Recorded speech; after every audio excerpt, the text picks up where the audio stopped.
నమస్కారం. ఈరోజు స్టూడియోలో మనతో పాటు ఉన్నారు ప్రముఖ జ్యోతిష వాస్తు పండితులు మరియు పంచాంగకర్త బ్రహ్మశ్రీ డాక్టర్ నాయకంటి మల్లికార్జున శర్మ గారు. సో గురువు గారితో మాట్లాడి మరిన్ని విశేషాలు తెలుసుకుందాం. నమస్కారం గురువు గారు. గురువు గారు, మనకి ఈ నెల 19వ తారీఖు నుంచి చూసుకున్నట్లయితే శుక్రుడు అనేది మారబోతున్నాడు. అంటే మేషరాశిలో నుంచి వృషభ రాశిలోకి వెళ్తున్నారు కాబట్టి సో మనకి ఏ రాశుల వారికి బాగుంటుంది అంటారు? తప్పకుండా అమ్మ. ఓం శ్రీ గురుభ్యో నమః. శుక్రగ్రహం, శుక్రుడు సుఖాన్ని భోగాన్ని సౌఖ్యాన్ని ఇచ్చేది. వివాహకారకుడు కూడా శుక్రుడే.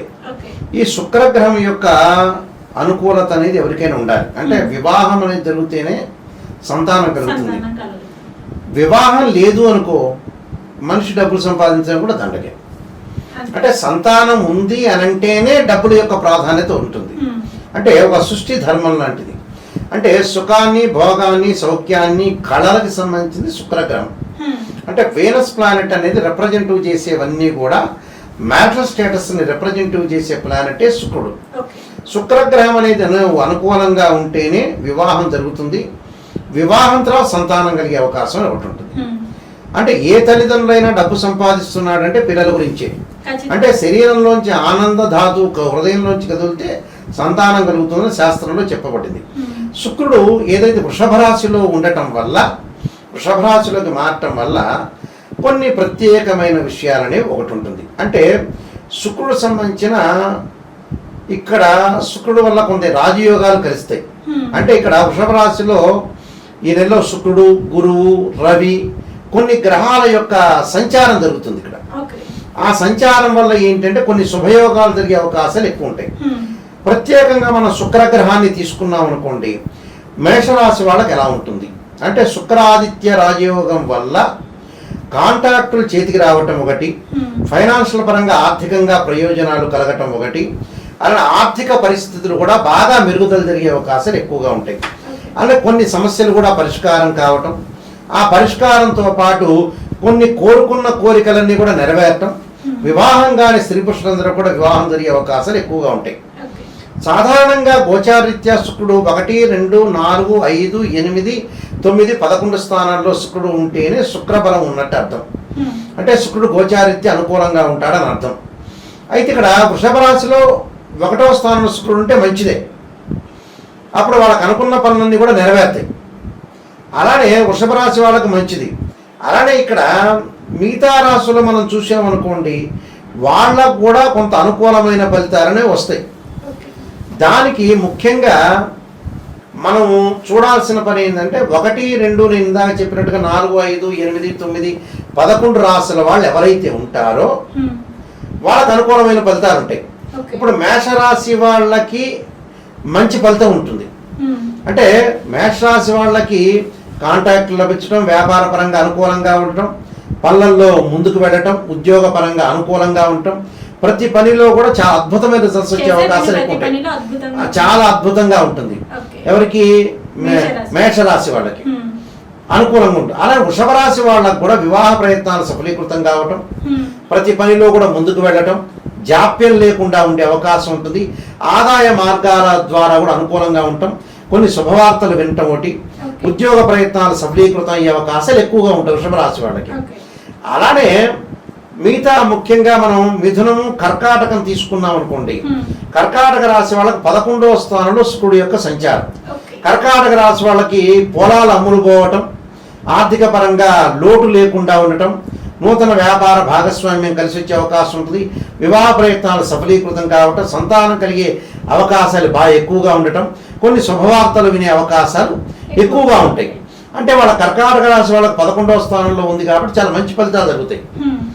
దాని తర్వాత మనం చూసుకునేటట్టయితే ఇక్కడ అది కర్కాటక రాశి వాళ్ళకి మంచి ఫలితాలు వస్తాయి. దానితో పాటు మిగతా రాశులు ఎవరైతే ఉంటారో, అంటే మిగతా రాశులను మనం చూస్తే ముఖ్యంగా సింహరాశి వాళ్ళకి, సింహరాశి వాళ్ళకి వచ్చేటప్పటికల్లా వాళ్ళకి ముఖ్యంగా ప్రధానంగా వాళ్ళ యొక్క స్థితిగతుల్లో కొన్ని మార్పులు ఉంటాయి. మార్పులు అంటే ఏమిటి అని అంటే కొంత జాగ్రత్త పడాల్సిన, అంటే ఆర్థిక పరంగా జాగ్రత్త పడాలి సింహరాశి వాళ్ళు. అంటే ఆర్థికంగా డబ్బులు ఖర్చు పెట్టుకోకుండా చాలా జాగ్రత్తగా ఆలోచన చేసి ముందుకు వెళ్ళాలి. అంటే ప్రతి పని కూడా కొంత లోటు లేకుండా చేయడం అనేది చాలా ఇంపార్టెంట్ ఇక్కడ. దానితో పాటు మనం కన్యా రాశి వాళ్ళని మనం తీసుకున్నాం అనుకోండి, కన్యా రాశి వాళ్ళకి అద్భుతమైన రిజల్ట్స్ వస్తాయి. ఆర్థికంగా ప్రయోజనాలు కలుగుతాయి, ఉద్యోగంలో ప్రమోషన్లు, స్థానచలనం జరగటం ఒకటి, అనుకున్న ప్రయత్నాలన్నీ కూడా జీవితంలో సంతోషకరమైన వార్తలు, కొత్త ఉద్యోగాలు, కొత్త విషయాలు, అకస్మాత్తుగా ధనం లాభం కలగటం ఒకటి, దాంతో వృత్తిలో నూతనంగా ఏదో కొన్ని విషయాలని చేపట్టాలని కొన్ని ఆలోచనలు పెరగటం ఒకటి, ఆ ఆలోచనలు ప్రజెంటేషన్ చేస్తారు కరెక్ట్గా. మనకు ఆలోచన పెరగటమే కాదు కదా, దాన్ని ఇంప్లిమెంటేషన్ చేయటం కూడా అవసరం. అక్కడ ఆ ఇంప్లిమెంట్ చేసే అవకాశాలు ఎక్కువగా ఉంటాయి కాబట్టి వీళ్ళకి అనుకూలంగా ఉండే అవకాశం ఉంటుంది. అలానే వృషభ రాశి వాళ్ళకు కూడా కష్టపడిన దానికి ఫలితం రావటం ఒకటి, అనుకూలంగా ఉండటం ఒకటి, పురోగతి సాధించడం, అంటే ఆర్థిక పరంగా ప్రయోజనాలు కూడా వృషభ రాశి వాళ్ళకు కలుగుతాయి. అందువల్ల ఇక్కడ వీళ్ళందరికీ కూడా కొన్ని ప్రయోజనాలు కలిగే అవకాశాలు ఎక్కువగా ఉంటాయి. అందువల్ల వాళ్ళకి అద్భుతమైన రిజల్ట్స్ వచ్చే అవకాశం ఉంటుంది. దానితో పాటు మిగతా రాశులు, మనం తులారాశి వాళ్ళు ఉన్నారు, ఆకస్మికంగా ధనలాభం, గతంలో ఇచ్చిన పెట్టుబడులన్నీ కూడా ఈ రాశి వాళ్ళకు వచ్చే అవకాశం ఉంటుంది. నూతన వ్యాపారాలు ప్రారంభం చేయటం, విదేశాలకు వెళ్ళే అవకాశాలు, పెళ్లి యొక్క ప్రయత్నాలు చేయటం, నూతన మార్గాల అన్వేషణ ద్వారా కూడా డబ్బులు లభించే అవకాశాలు ఎక్కువ ఉంటాయి. భార్యాభర్తల మధ్యలో కలయిక, కుటుంబ పరంగా ఇబ్బందులు లేకపోవటం, ప్రతి ఆలోచనలో వాళ్ళు ప్రజెంటేషన్ చేసి ముందుకు వెళ్ళే అవకాశాలు బాగా ఎక్కువ ఉంటాయి. అంటే ఈ రాశి వాళ్ళకు కూడా, తులారాశి వాళ్ళకు కూడా చాలా శుక్రబలం అనేది ఉండటం వల్ల వాళ్ళ ప్రయత్నం అన్నీ చేయొచ్చు, నూతన వ్యాపారాలు చేయొచ్చు, ప్రయత్నం చేయొచ్చు, అన్నీ కూడా అనుకూలంగా ఉంటుంది. విద్యార్థులకు కూడా అనుకూలంగా ఉంటుంది. అంటే వీళ్ళందరికీ కూడా అనుకూలమైన ఫలితాలు జరిగే అవకాశం ఎక్కువగా ఉంటుంది. అలానే తులారాశి వాళ్ళతో పాటు ముఖ్యంగా నేను ఇందా చెప్పినట్టుగా కన్యారాశి వాళ్ళకి అద్భుతమైన రిజల్ట్స్ వచ్చినాయి, తులారాశి వాళ్ళకి బాగున్నాయి, వృషభ రాశి వాళ్ళకి బాగున్నాయి, మేష రాశి వాళ్ళకి బాగుంది, కర్కాటక రాశి వాళ్ళకి బాగుంది. వీళ్ళందరికీ కూడా చాలా అద్భుతమైన రిజల్ట్స్ వచ్చే అవకాశాలు బాగా ఎక్కువ ఉంటాయి. అలానే ఇక్కడ ముఖ్యంగా ఇంకా మిగతా వాటికి మనం చూసామంటే మకర రాశి వాళ్ళకు కూడా అనుకూలమైన ఫలితాలు ఉంటాయి. శుక్రగ్రహం వల్ల ఇప్పుడు వృషభ రాశిలో శుక్ర సంచారం వల్ల మకరము, కుంభం, మీనం, మేషం, వృషభం 5వ స్థానంలో ఉన్నాడు.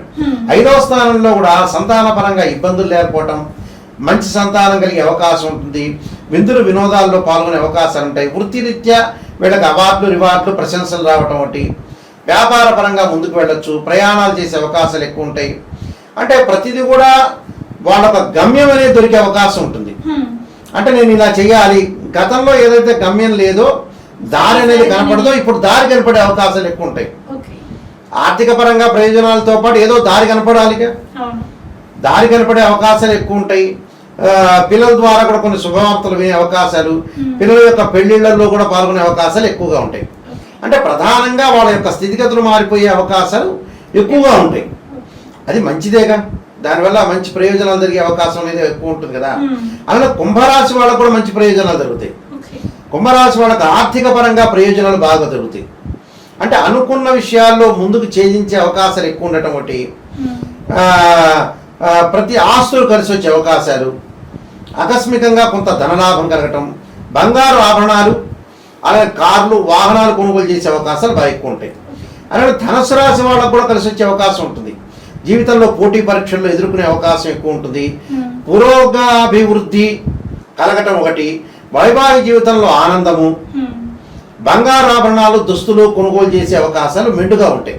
అంటే వీళ్ళందరికీ కూడా, ఈ రాశుల వాళ్ళందరికీ కూడా అనుకూలంగా ఉండే అవకాశం ఖచ్చితంగా ఉంటుంది. కాబట్టి ప్రతి ప్రయత్నాన్ని వీడు సఫలీకృతం చేసుకుని ముందుకు వెళ్ళారంటే జీవితంలో వాళ్ళకి మంచి జరిగే అవకాశం ఖచ్చితంగా ఉంటుంది. శుక్రుడు మేషంలో నుంచి వృషభంలోకి మారడం వల్ల ఏ రాశుల వారికి బాగుంటుంది, ఏ రాశుల వారికి బాగాలేదనే అంశం గురించి అయితే మాకు తెలియజేశారు.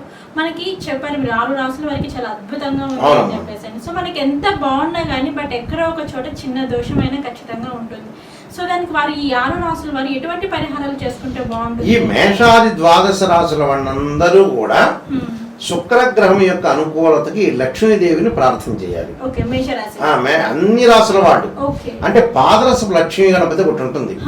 ఆ పాదరసపు లక్ష్మీ గణపతిని ప్రార్థన చేయాలి. అంటే లక్ష్మీ ఏదైతే ఇక్కడ కనకధార స్తోత్ర పారాయణం చేయటం ఒకటి, అలానే ఈ విష్ణు సహస్రనామం పారాయణం చేయటం వల్ల మంచి జరిగే అవకాశం ఖచ్చితంగా ఉంటుంది. అలానే ఓం నమః శివాయ పంచాక్షరి, ఓం నమో నారాయణాయ నమః అనే అష్టాక్షరి మంత్రం చేయటం వల్ల కూడా శుక్రుడు యొక్క అనుకూలం, అంటే ఆదిశంకరాచార్య విరచితన కనకధార స్తోత్ర పారాయణం చేయటం వల్ల వాళ్ళకి ధనం కలిసి వచ్చే అవకాశం ఉంది. ఇక్కడ వీళ్ళందరికీ కూడా శుక్రుడు యొక్క అనుకూలత అందరికీ ఉంది. కొన్ని రాసుల వాళ్ళకి చాలా అద్భుతంగా ఉంది, కొన్ని రాసుల వాళ్ళకి లేని వాళ్ళు అలాంటి వాళ్ళు చేసుకోవచ్చు. ఇప్పుడు సుమారంగా మేషరాశి వాళ్ళకి, వృషభ రాశి వాళ్ళకి, కర్కాటక రాశి వాళ్ళకి, అలానే కన్యా రాశి వాళ్ళకి బాగుంది, తులారాశి వాళ్ళకి బాగుంది, మకర కుంభరాశుల వాళ్ళకి బాగుంది, ధనుసు రాశి వాళ్ళకి కూడా బాగుంది. వీళ్ళు కాకుండా మిగతా రాశుల వాళ్ళు ఎవరైతే ఉంటారో వాళ్ళందరూ కూడా శుక్రుడి యొక్క అనుకూలతకి ఇవన్నీ కూడా చేయటం వల్ల ధనం కలిసి వచ్చే అవకాశం ఎక్కువగా ఉంటుందమ్మా. ఓకే గురువు గారు, శుక్రుడు చేంజ్ అవ్వడం వల్ల అంటే మేషంలో నుంచి వృషభంలోకి వెళ్ళడం వల్ల ఏ రాశుల వారికి బాగుంది, ఏ రాశుల వారికి బాగాలేదు, అలాగే బాలేని రాశుల వారు ఎటువంటి పరిహారం చేసుకుంటే వారికి ధన ప్రాప్తి కలుగుతుంది అనే అంశం గురించి అయితే మాకు చాలా చక్కగా తెలియజేశారు. ధన్యవాదాలు. నమస్కారం.